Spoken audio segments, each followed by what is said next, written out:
Today I'm going to show you how to keep a container square consistently in Elementor WordPress.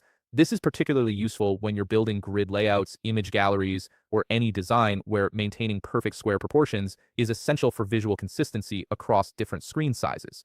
First, you'll need to log into your WordPress admin dashboard. Once you're logged in, direct your attention to the left sidebar where you'll find the main navigation menu. Click on Pages, and then select All Pages from the dropdown. This will display a list of all the pages currently on your website. Now locate the specific page you want to edit, hover your mouse over that page, and you'll see several action links appear underneath the page title. Click on Edit with Elementor. This will open up the Elementor Visual Editor, which is where we'll be making our adjustments to ensure your containers remain perfectly square. Once Elementor loads, you have two options here. You can either add a brand new container by clicking the plus icon, typically found in the center of the page or within existing sections, or you can select a container that already exists on your page. For this tutorial, let's work with a container that needs to be square. After selecting your container, look over to the left panel where all the editing options appear. Navigate to the Layout tab first. Here, you'll see various settings that control how your container behaves.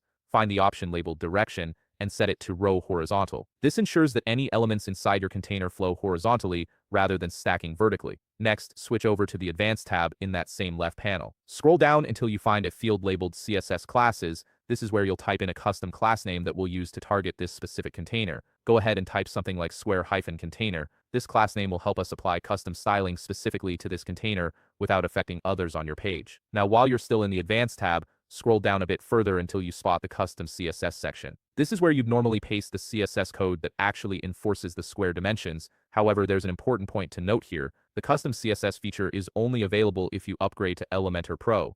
If you're currently using the free version of Elementor, you'll need to either upgrade to Pro to access this feature, or alternatively, you can add the CSS code through your theme's custom CSS area or a child theme style sheet. If you do have Elementor Pro, simply paste your CSS code into the custom CSS field. The code would typically use the class name you created earlier, like .square-container, and apply styling that maintains a 1:1 aspect ratio using properties like aspect-ratio or padding tricks. And there you have it, you've successfully set up your container to remain consistently square in Elementor. This method ensures your design stays balanced and professional looking across all devices. If you found this video helpful, please leave a like, subscribe, and see you in the next video.